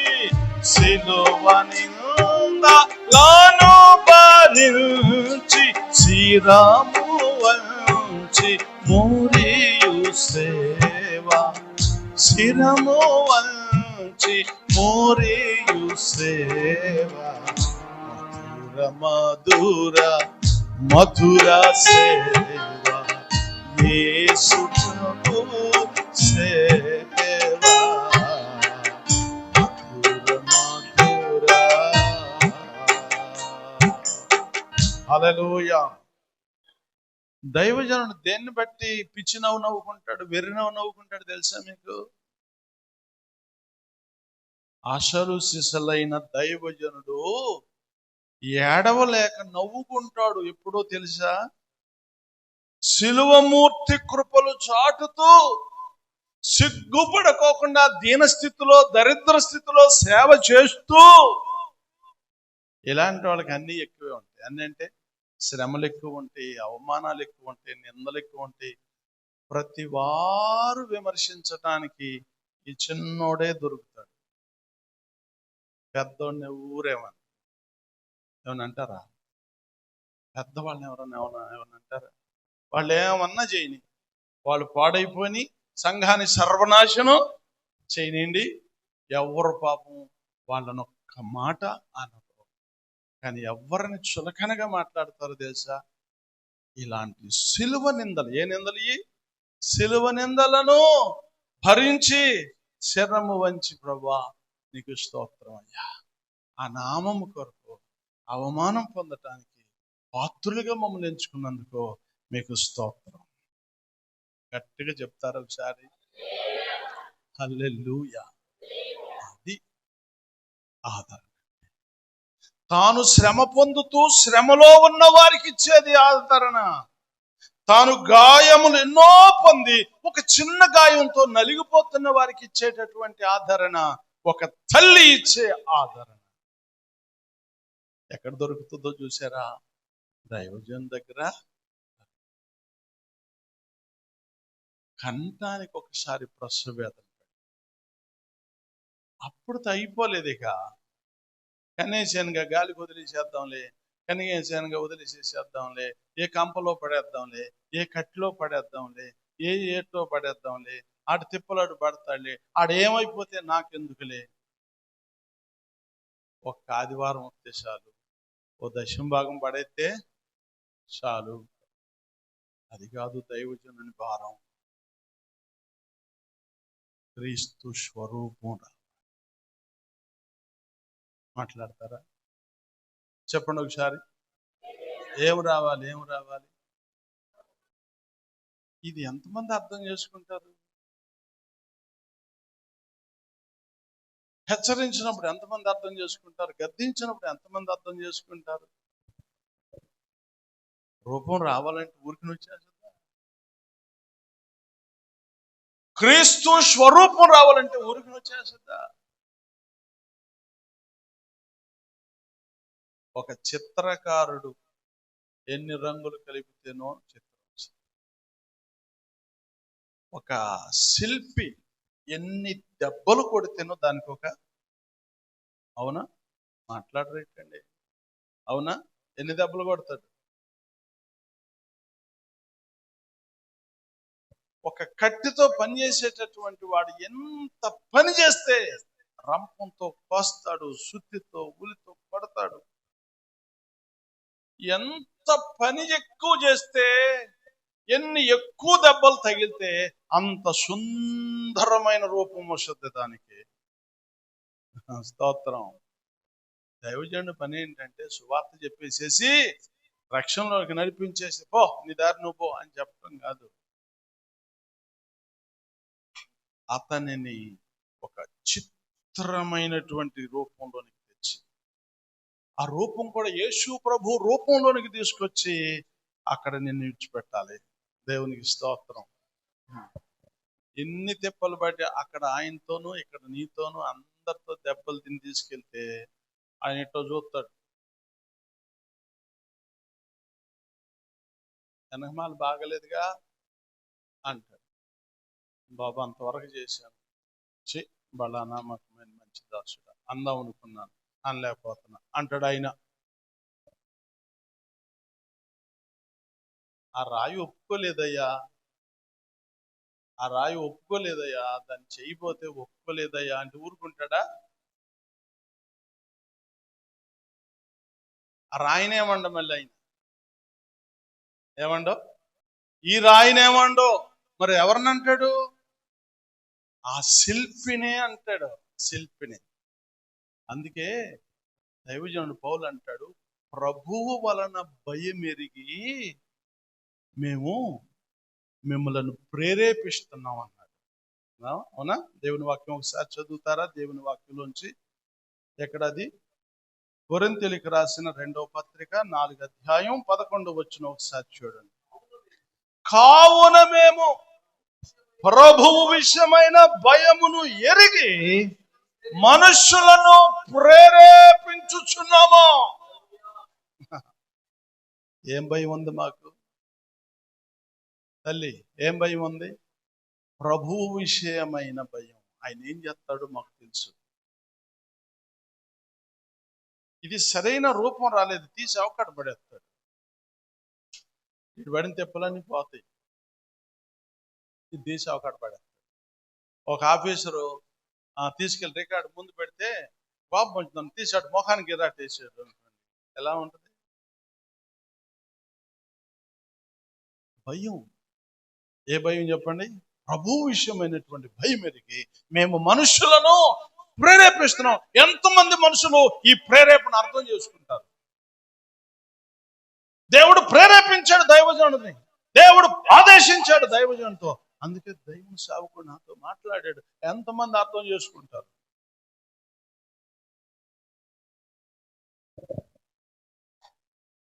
అది రాయి ఎన్ని దెబ్బలు కొట్టిన ఊరుకుంటాం. మనం రాళ్ళం కాదు కదా, ఒప్పుకోలేం. నిర్జీవమైన రాయిని ఎలాగైనా మలచొచ్చేమో కానీ సజీవమైనటువంటి రాళ్ళని మలచడం చాలా కష్టం. కానీ మలచాలి. ఏం చేయాలి చెప్పండి? కొంచెం గట్టిగా చెప్తారా? మలచాలి. ఎలా మలచాలి? సరే రండి విషయంలో. క్రీస్తు స్వరూపములోనికి తీసుకురావాలి. ఎక్కడ తీసుకురావాలి? క్రీస్తు స్వరూపంలోనికి. మళ్ళీ అక్కడ తీసుకెళ్ళిన తర్వాత యేసయ్యని ఇక్కడ నిలబెడతాడు, ఇక్కడేమో మనల్ని నిలబెడతాడు, దీన్ని చూస్తాడు. పర్లేదు వెళ్ళు అంటే క్రీస్తు స్వరూపము రావాలట. సరే, ఇప్పుడు ఒక మాట చెప్పు. మరి ఉన్న రూపం ఎవరిది? మీరు ఆదికాండంలో చదువుతారు కదా, 1వ అధ్యాయంలో దేవుడు అనుకున్నాడంట. ఏమనుకున్నాడు? మన స్వరూపమందు మన పోలిక చొప్పున నరులను చేయుదము అనుకున్నాడు. రూపం ఎవరిది? కొంచెం గట్టిగా చెప్పాలి, మీరు మౌనంగా ఉన్నారేటో. ఎవరిది? మళ్ళీ ఏమంటున్నాడు? క్రీస్తు స్వరూపము అంటున్నాడు. అక్కడ లేడా క్రీస్తు? ఆదికాండం 1వ అధ్యాయంలో క్రీస్తు లేడా అండి? మాట్లాడాలి. ఆయన చేసింది, మరి ఈ ఆదాం గారిని చేసింది ఏ రూపం? అవ్వమ్మ గారిని చేసింది ఏ రూపం? ఒక జంతువు రూపమా? ఒక చెట్టు రూపమా? ఒక జలచర రూపమా? ఏ రూపంతో చేశాడు? మన పోలిక చొప్పున మన స్వరూపమందు నరుని చేయుదము అనుకుని దేవుడు ఎలా ఉన్నాడో ఆదాముని అలా చేసేసాడు. దేవుడు ఎలా ఉన్నాడో అవను అలా తీసేసేసాడు. మళ్ళా ఏమంటున్నాడో తెలుసా మీకు? క్రీస్తు స్వరూపం రావాలి అంటున్నాడు. అదేంటి స్వామి అంటే, మీరు దేవుని వాక్యం 5వ అధ్యాయంలోనికి రండి. ఆదికాండం 5వ అధ్యాయం 3వ వచనం త్వరగా చదవాలి. దైవ గ్రంథంలోండి ఆదికాండము 5వ అధ్యాయము 3వ వచనం. ఆదాము 130 ఏండ్లు బ్రతికి తన పోలికగా అమ్మా ఎలాగన్నాడంట?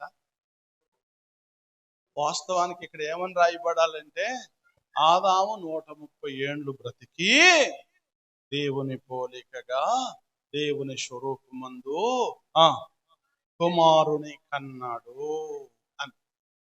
కానీ అనలేదన్నమాట.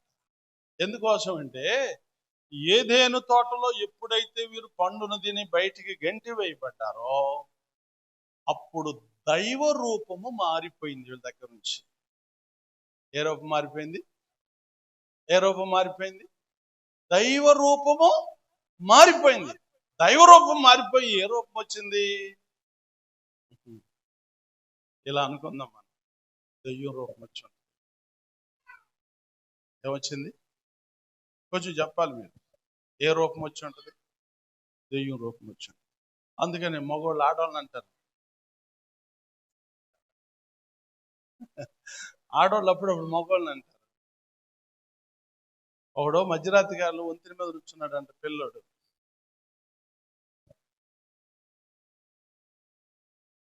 ఆయన బీట్ కానిస్టేబుల్ పట్టుకున్నాడు. రే ఏంట్రా ఇక్కడికి వచ్చావు అన్నాడంట.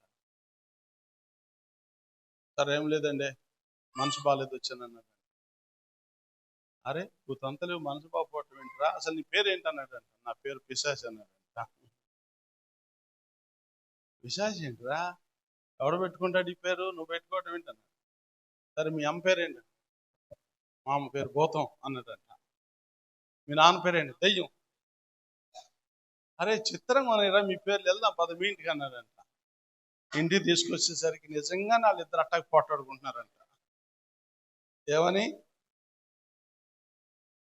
దెయ్యమా అని ఆయన అంటే భూతమా. మరి చెప్పండి సార్, ఆ దెయ్యానికి భూతానికి ఎవరు పుడతారండి? పిశాచులు పుట్టగలరంటే.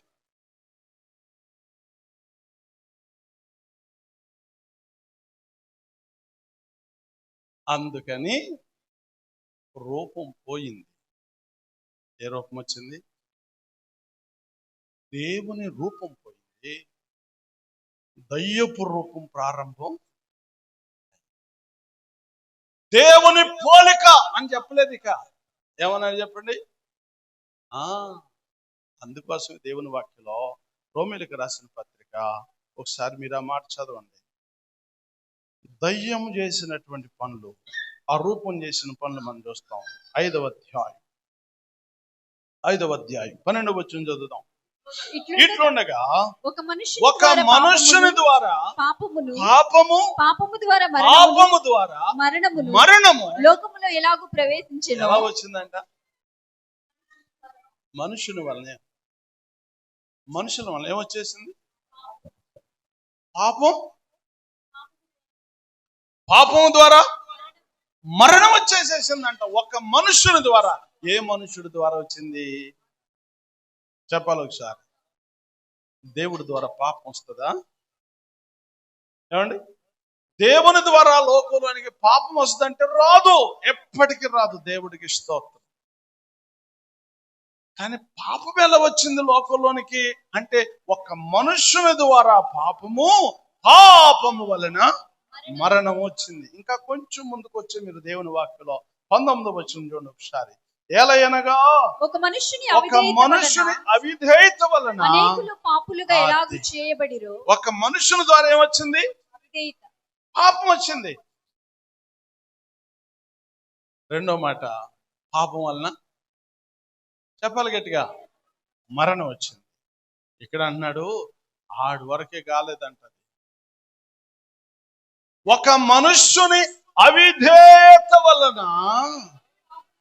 అనేకులకి ఏం తెచ్చిపెట్టాడు ఆయన?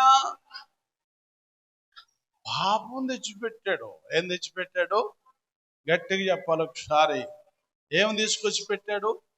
పాపము తీసుకొచ్చి పెట్టాడు. కాబట్టి ఇప్పుడు ఏం కావాలి? ఏం కావాలండి? ఏం కావాలంటే క్రీస్తు రూపము రావాలి. ఏం రావాలి? రూపం పోయింది. అమ్మ వినాలి, ఏం పోయింది? రూపం పోయింది కదా. రూపం పోయింది కదా. ఊరినే వేసుకుంటున్నారు రూపం. ఏ రూపం? నా చిన్నప్పుడు మా ఊర్లో సిలువధారి అనే డ్రామా చేశారు.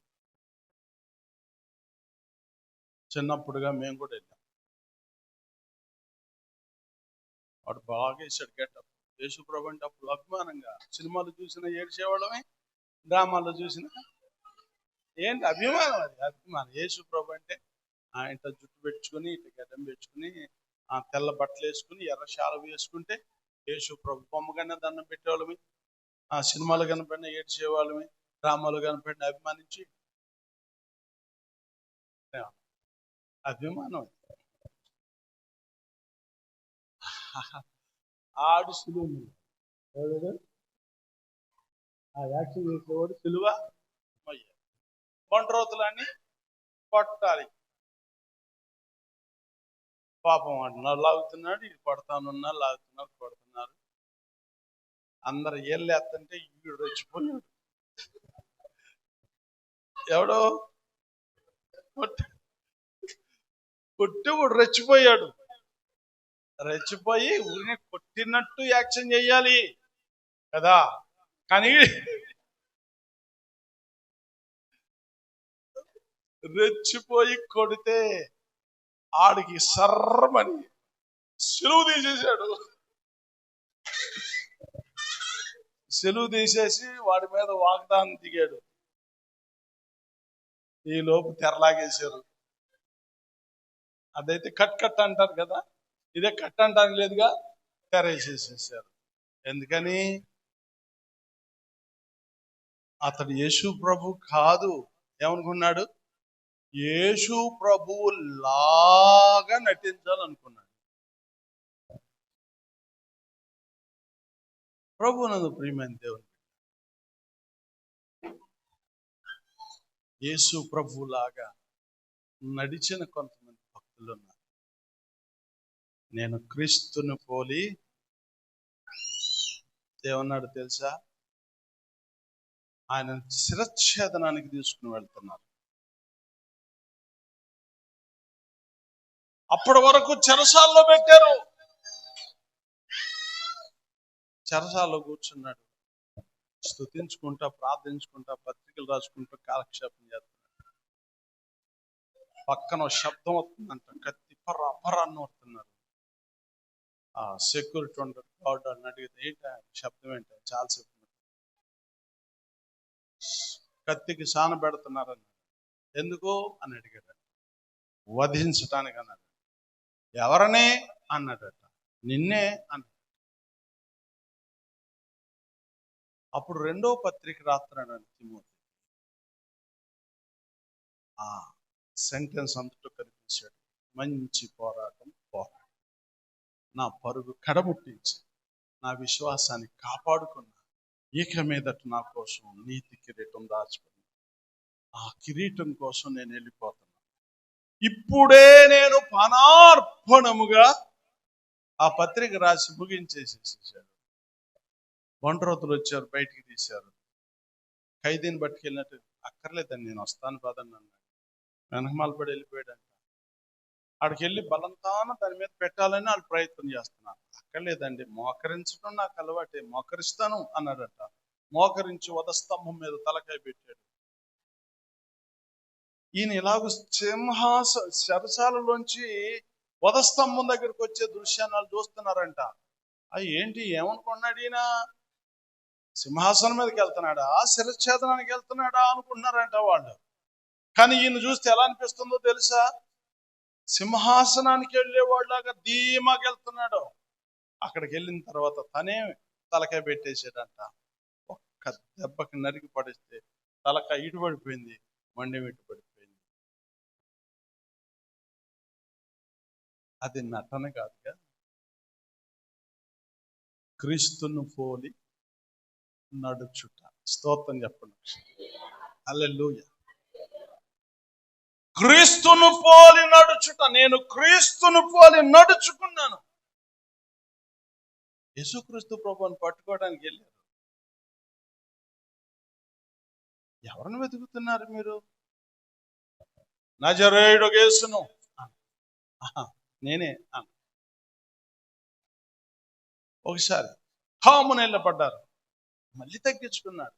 ఎంత తగ్గించుకున్నాడంటే అక్కడే మాట ఉంది, సిలువ మరణము పొందునంతగా ఈ లోకంలోనికి రావటానికి ఆయన ఎంతో తగ్గించుకున్నాడు. ఇక్కడ సేవ చేయటానికి ఆయన ఎంతో తగ్గించుకున్నాడు. ఈ తగ్గింపు కూడా చాలలేదంట వీళ్ళు పట్టుకుని ప్రభువుని సిలువ వేయటానికి. అందుకోసం ఇంకా తగ్గించుకుని ఇంకా తగ్గించుకుని ఇంకా తగ్గించుకుని ఎంతవరకు తగ్గించుకున్నాడంటే సిలువ మరణము పొందునంతగా తగ్గించుకుంటే గాని ఈ అబ్బాయిలకి యేసయ్యను సిలువ వేయటం సాధ్యం కాదా? దేవునికి స్తోత్రం. కొంచెం గట్టిగా చెప్తాం ఒకసారి. హల్లెలూయా. నేను క్రీస్తును పోలి నడుచుకుంటున్నాను, మీరు నన్ను పోలి ప్రభునందు. దేవుని వాక్యం సరే. క్రీస్తు స్వరూపం రావాలి సంఘానికి. ఏం రావాలి ఇప్పుడు? కొంచెం చెప్పండి ఒకసారి. ఏం రావాలి? క్రీస్తు స్వరూపం. క్రీస్తు స్వరూపం. ఇది మానేసేశారు జనాలు. ఓ సేవకుడు అట్టుంటే అట్టుండాలనుకుంటున్నాను. ఆయనలాగా ఇదివరకు మన ఊర్లో ఒక పాస్టర్ గారు ఉండేవారు, మంచి పాస్టర్ గారు, రాజ్బాబు గారు. ఆయనకున్న శరీర బలహీనతను బట్టి ఒక షాలు వేసుకుని తిరిగేవాడు ఆయన. ఎందుకోసం అంటే ఆ టైంలో ఆయన పరిస్థితి అది అలవాటు అయిపోయింది. బస్ స్టాండ్లో పడుకున్న రోజులు చాలా ఉన్నాయి పాపం. ఇక బస్ స్టాండ్లో అది వేసుకోవటమే. ఏది? చలికాలం. బస్ స్టాండ్లో అలా చలిగా వేసి పడుకునేవాడు. ఎక్కడ పడితే అక్కడ మా తొలి దినాలు అలా పరిచయం చేశాడు. సార్ అది చూసి నాలాంటి వాడు కూడా వేసుకుంటే ఏమవుతుంది? ఒక భక్తుణ్ణి పోలి చేయాలనుకుంటున్నారు. ఆయన మాట్లాడినట్టు మొన్న ఒక పాస్ గారు చెప్తున్నాడు, ఓ సంఘంలో కంటే ఒక అయ్యగారిని ఒక సంఘ పెద్దను పంపించి ఇలా వాక్యం చెప్పారు. ఆయన వాక్యం చెప్పేటప్పుడు ఎట్లా అంటున్నాడంట. అంతైనాక భార్య భర్తలు ఇద్దరు సంభాషణ చేసుకుంటున్నారు. అన్న ఏంటి పదాకి ఇట్ట అంటున్నాడు, మన అన్న కూడా ఇట్టకంటాడు ఇట్ట. ఈయన అంటున్నాడు ఏంటి ఏమోలే, ఆయన చూసి నేర్చుకున్నాడు ఏమనుకున్నారంట. సరే ఎందుకు అన్నని అడుగుదాంలే, నువ్వెందుకు అన్నావు ఆయన ఎందుకు అన్నాడు. ఆయన అమ్మా నేను బస్ కండక్టర్,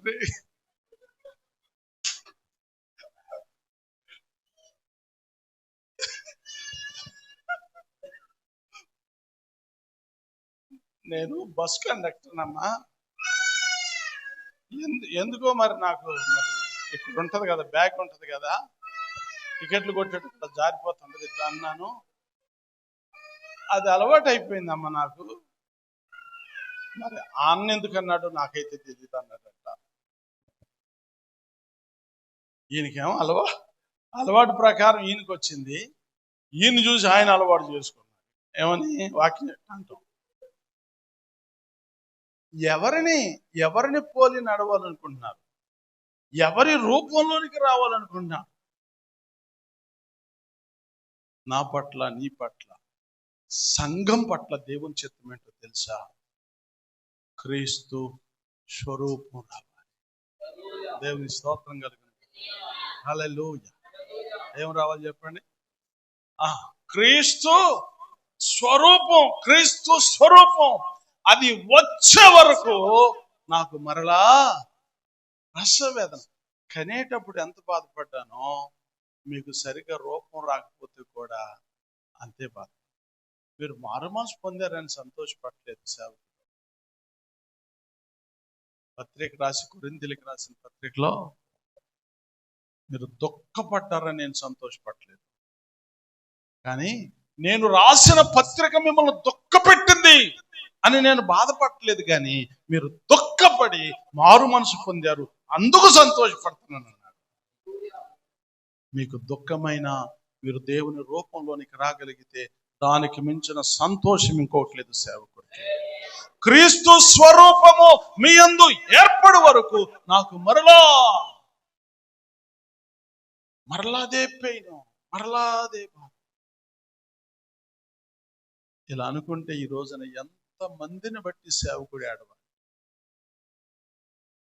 ఎంత మందిని బట్టి ఆందోళన చెందాలి, ఎంత మందిని బట్టి అంగలార్చాలి. అమ్మా, రక్షణ పొంది 10 సంవత్సరాలైంది, 15 సంవత్సరాలైంది, 20 సంవత్సరాలు, 25 సంవత్సరాలు అయింది, ఇంకా క్రీస్తు స్వరూపంలోనికి రావట్లేదే.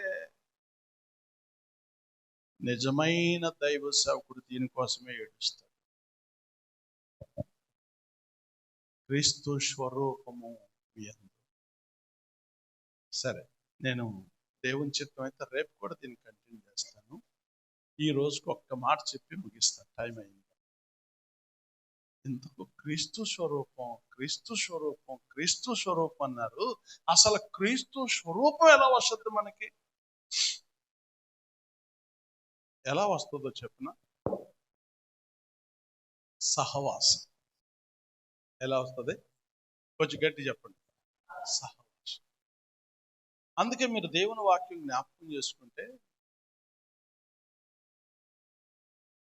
తన కుమారుని సహవాసమునకు దేవుడు మనలను ఎందుకు పిలిచాడు?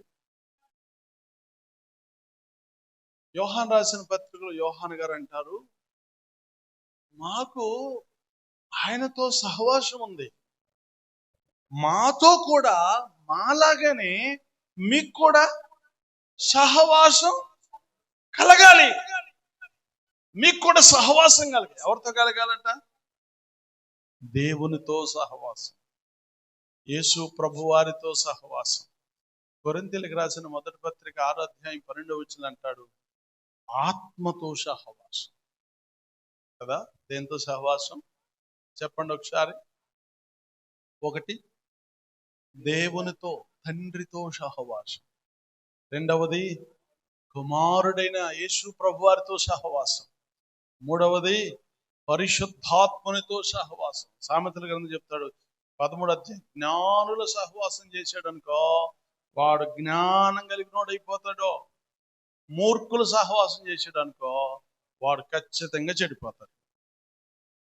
సహవాస దోషం. దేవునితో నీ సహవాసం ఏమవుతుందో చూసారా? దైవ రూపములోనికి మార్చేస్తుంది. దేవునికి స్తోత్రం. ఒక సుందరమైన పాట. నాకు అప్పుడప్పుడు మంచి పాటలు పాడటం ఇష్టం. పాడి నేను చాలా, మీరేం చేస్తారో తెలియదు కానీ నేను చాలా ఎంజాయ్ చేస్తాను.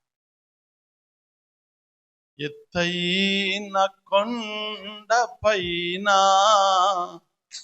ఏకాంతముగా చేరి రూపాంతర అనుభవము పొందా ప్రార్థించువో ప్రియుడా, ప్రార్థించువో ప్రియుడా. ఎత్తైన కొండపైన ఏకాంతముగా చేరి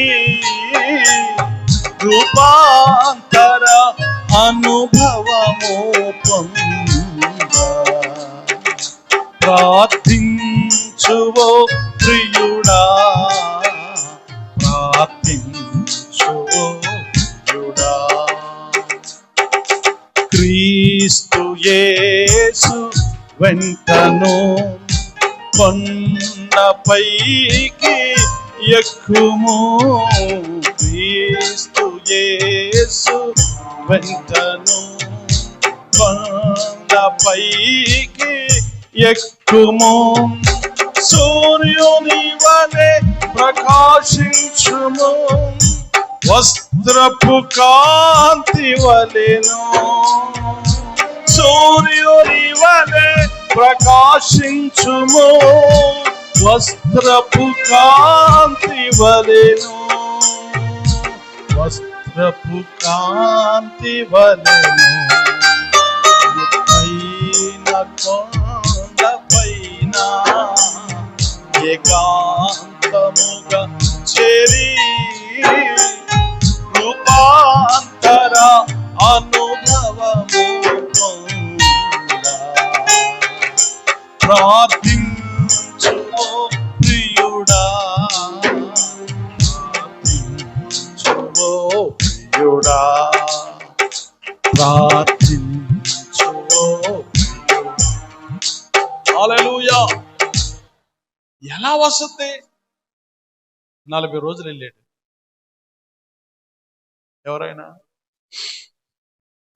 దిగొచ్చేటప్పుడు ఆయనకు కూడా తెలియదు ముఖం ప్రకాశిస్తుందని, మామూలుగా ఉంది ఆయన. కానీ ఆ ముఖాన్ని చూడటానికి వీళ్ళకి చాటల శక్తి సిగ్గేసిపోతుందంట. వెరిశారంట, అయ్యయ్యా నీ ముఖం చూడలేకపోతున్నాను, ముసుకేసుకో బాబు ముసుకేసుకో. ఎక్కడి నుంచి వచ్చింది ఈ కాంతి, ఎక్కడి నుంచి వచ్చింది ఈ ప్రకాశత, ఎక్కడి నుంచి వచ్చింది ఈ ప్రభావం, ఎక్కడి నుంచి వచ్చింది మహిమ? ఆయనతో సహవాసం. దేవునికి స్తోత్రం. హల్లెలూయా. దేవునితో సహవాసం, క్రీస్తుతో సహవాసం, పరిశుద్ధాత్మతో సహవాసం మనలను దైవ రూపంలోనికి మారుస్తుందంటే దేవునికి స్తోత్రం కలుగును గాక. క్రీస్తు స్వరూపం మనకు అలా వస్తుంది. ఒక చిన్న మాట చెప్తాను. బొగ్గు నల్లగా ఉంటుంది, చల్లగా కూడా. ఆ బొగ్గును తీసుకెళ్ళిపోయి కణ కణ కాలుతున్న కొలిములో పడేయండి. కాసేపటికి ఏమైపోతుందో తెలుసా? నల్లని బొగ్గు ఎర్రగా మారిపోద్ది, కనకన కనకన కనకన కాలిపోతుంది. అంత రకమైనటువంటి అట్రాక్షన్ ఆ వెలుగులో, ఆ కాంతిలో నుంచి కనబడతా ఉంటుంది. చదువు మీరు చూసి ఉంటారు, మీకు ఇది తెలిసిందే. ఏంటి అసలు దీనిలో ఎంత అద్భుతమైనటువంటి కలరు, ఎంత కలరా, ఎంత అట్రాక్షన్ ఉండే కలరా. ఎలా వచ్చిందంటే ఆ బొగ్గు అగ్నిలో పడి కాలిన తర్వాత వచ్చింది. అంతకు ముందు అది చల్లగా ఉండేది. ఎవరైనా పట్టుకుంటారు, కాలుతో తొక్కుతారు, పక్కన పడేస్తారు. కానీ ఇప్పుడు అది శక్తిని ఉంది. ఏంటా శక్తి? ఎంత శక్తో తెలుసా? కరెంట్ ఇంజిన్ లేకముందు డీజిల్ ఉన్నాయి, డీజిల్ లేకముందు బొగ్గు ఇంజిన్లు ఉన్నాయి. దేంట్లో చెప్పండి అమ్మా? దోమ శకట వాహనం అంటారు, రైలు అని మనం అంటున్నాం. ఏంటది? దానికి ఆ పేరు అప్పుడు. ఇప్పుడు ట్రైన్ నంబర్ అంటారు. ధూమ శకటం అంటే అది పోయేటప్పుడు ఓ బొగ్ బొగ్ బొగ్ బొగ్ బొగ్ ఏమొచ్చేది, బయటికి పొగ వచ్చేది. అందుకోసమే దానికి ఆ పేరు పెట్టారు.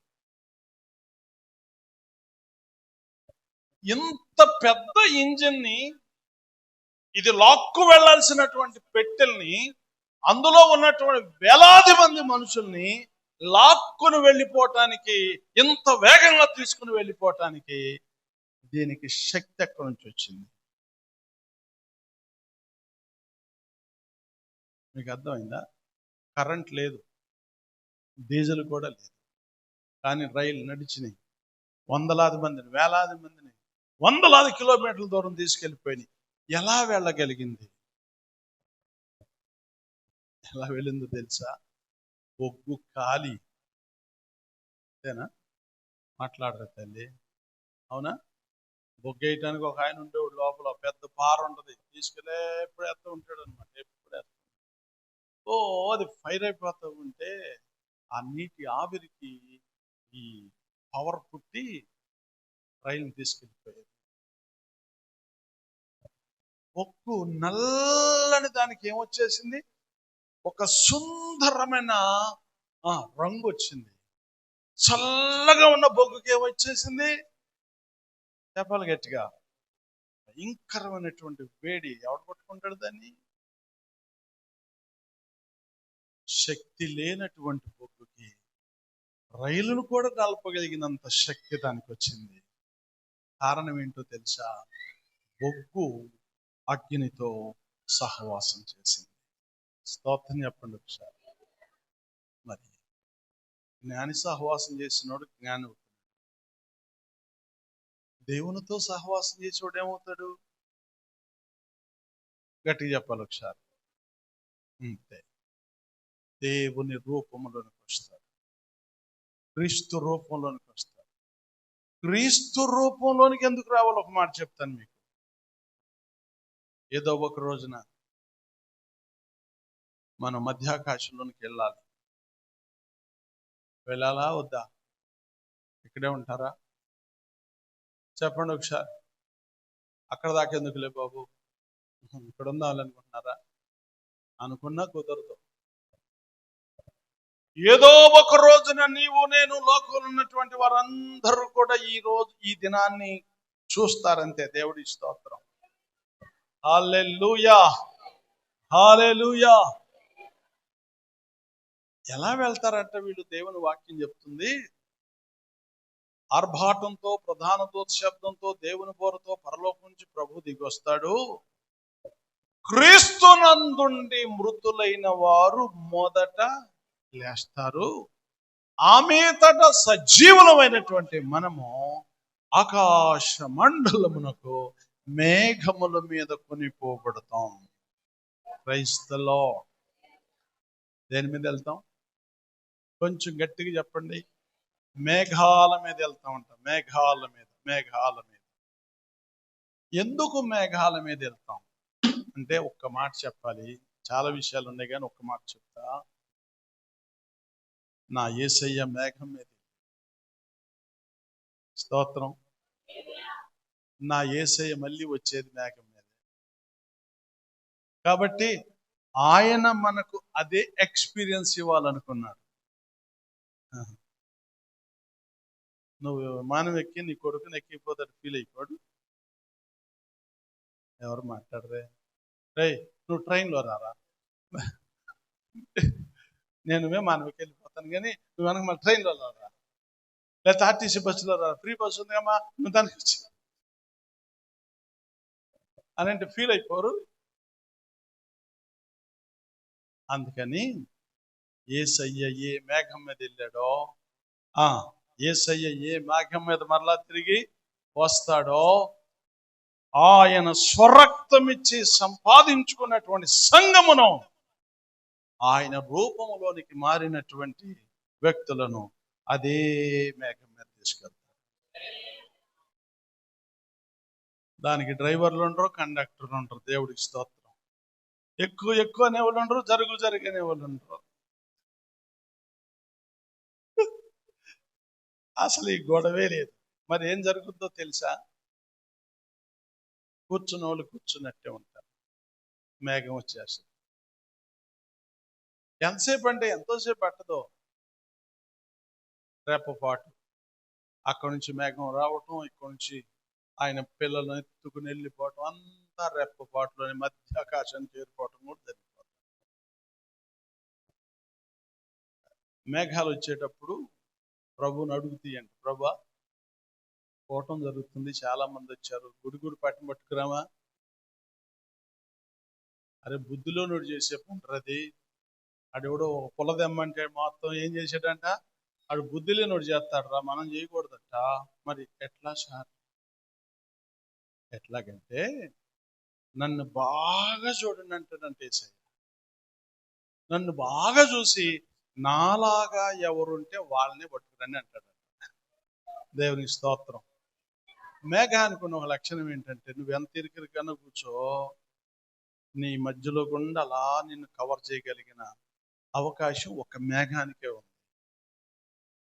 ఇద్దరు మంచం మీద ఉన్నా ఒకరిని ఎత్తుకెళ్ళిపోగలదు, ఇద్దరు పొలంలో ఉన్నా ఒకరిని ఎత్తుకెళ్ళిపోగలదు, ఇద్దరు తిరగలి విసురుతున్నా చెయ్యి కలిసినటువంటి వాడికి కూడా తెలియకుండా ఎత్తుకుపోగలిగినటువంటి శక్తి మేఘానికే ఉంది. దేవుని స్తోత్రం. హల్లెలూయా. పక్కంటోడికి వినికిడు కూడా.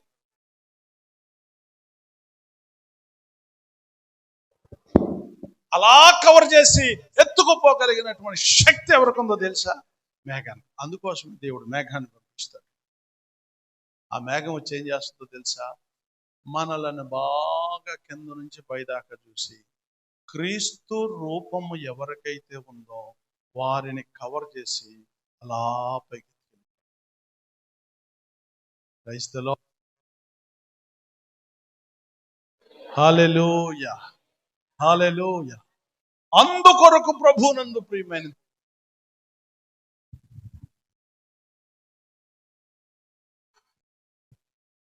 ఏ రూపం కావాలి చెప్పండి? యేసు రూపం ఎందుకు కావాలి అంటే, నీవు ఎత్తబట్టానికి కూడా కావాలో తెలుసా? యేసయ్య రూపమే కావాలి. యేసు రూపం లేకపోతే మధ్యాకాశానికి వెళ్ళటం కూడా కష్టమే.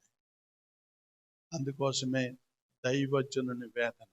మీరు మారు మనసు పొందినా పెద్ద లాభం లేదు. బాప్తిసం పొంది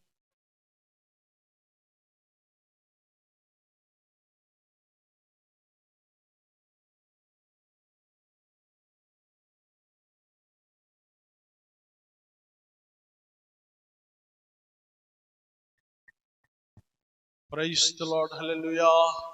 ఒకసారి అందరు గట్టిగా స్తోత్రం చెల్లిద్దాం. క్రీస్తు స్వరూపం అనేది ఒకవేళ రాకపోతే ప్రయోజనమే ఉండదు. అందుకోసం అన్నాడు, నాకు ఆ విషయం మరలా తిరిగి ఏం కలుగుతుంది చెప్పండి? ప్రసవ వేదన కలుగుతుంది.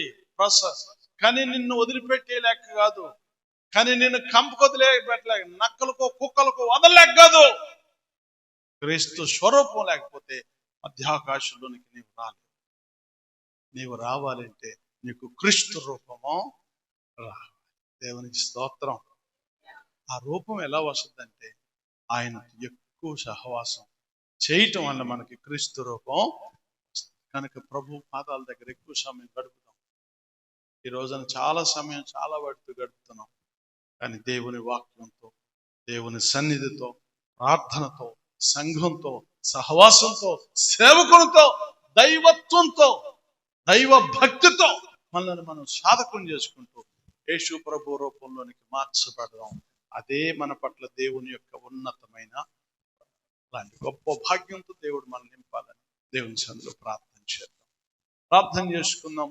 అందరూ చక్కగా ప్రభు పాదాల దగ్గర మోకరించగలిగిన వాళ్ళు మోకరించండి. ఏదన్నా మీకు ఇన్కన్వీనియన్స్ ఉంటే లేచి నిలబడొచ్చు. ఆ స్వేచ్ఛ కూడా మీకు ఉంది. కానీ ఒక 2 నిమిషాలు మనం ప్రభు సన్నిధిలో పరిశీలన చేసుకుందాం. ఏ రూపం మనకుంది?